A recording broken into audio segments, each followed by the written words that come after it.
Two top transgender doctors are sounding the alarm and putting the well-being of children ahead of the left's radical agenda. In a bombshell interview, the medical experts say we've gone too far when it comes to the use of puberty blockers and gender procedures in young kids.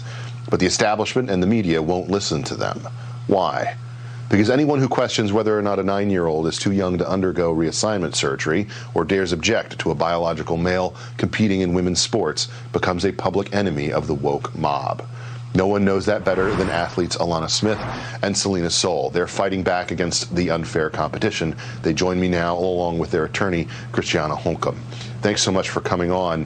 Alanna, tell me a little bit about what your story and experience has been. My freshman year of high school, I competed against the two biological males, and it was just really demoralizing to know that all of my hard work and all the other female athletes' hard work wasn't paying off, and we were really just racing for second and third place, and we weren't going to get the spots that we truly deserved to get. Selina, tell me about your experience. I was forced to compete against biological males throughout all 4 years of high school, and I lost out on countless opportunities, primarily the opportunity to qualify for the regional New England championships in the 55-meter dash, and if they weren't there, I would have qualified. And I've had to compete against these athletes over a dozen times, and every single time I lost without fail. Christiana, it seems to me like this is a situation where you're forced to get involved in litigation and in fights that you never really want to as a distraction during your high school years and the like. What are the legal aspects of these fights as you see them playing out across the country? Well, girls like Selina and Alanna deserve to compete on a level playing field and have the same quality of opportunities that their brothers have. But Ben, as you and I both know, this issue is so much bigger than just sports. Radical activists, including those in the Biden administration, are threatening those who stand up for basic facts about biology and the fact that humans are either male or female. And, we see this ideology play out with real human cost. Women are being forced and trapped in prison cells with violent male criminals. We see parents who are either pushed out of the conversation entirely or are intimidated into putting their children on hormones or undergoing life-altering surgeries. Even women are broadly being dehumanized by being referred to as chest feeders or birthing people, and the list just goes on and on. So that's why Alliance Defending Freedom and a broad coalition are standing up for basic truth and basic biology and to protect women and girls like Selina and Alanna. Alanna, tell me a little bit, and I'll ask this of you as well, Selina. What was the reaction among your friends, among your parents, among people you talked to when you tried to talk to them about the challenge of going through what seemed to be such an unfair experience? Well, my friends and family supported what I was doing, and they thought it was great that I was fighting for women's sports and ensuring that we weren't becoming sidelined in our own sport. The only backlash I really got was on social media from people that I didn't know.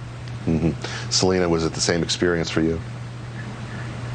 I had a very similar experience as Alanna. I've gotten nothing but love and support from my friends and family. My parents have been fighting this alongside with me, and I also have only really gotten hate from social media, but I just focus on all of the love and support.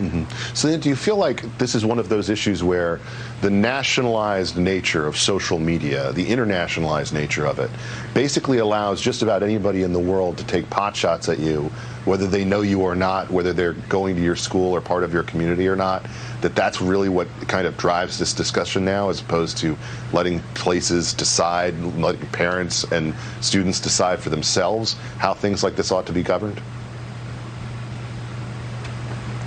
I think that social media is a big factor in this because people get a boost of confidence by hiding behind a phone screen. But it's just a really unfortunate situation because it should be accepted that women's sports need to be kept as just women's sports. Alanna, in terms of your own experience, this has to be something that's discouraging, but have you taken some silver lining out of the fact that you've gotten that level of support that you mentioned from your friends and family? Yeah, it makes me feel really proud that my story has made it so far, and that hopefully it'll help more female athletes to stand up so that change can be made quicker and so that women's sports can stay women's sports and we can continue to compete on a level playing field. It really seems to me like this is an issue that invades our communities and creates such hard questions for parents and for communities to face in ways that are really unfair to all of the girls who are involved. And I want to thank you both for being brave enough to stand up and to push back against what is an agenda that obviously has enormous backing from very powerful people, but really doesn't represent what the communities or parents or even the female students involved really want for their communities. Thank you all for joining me tonight.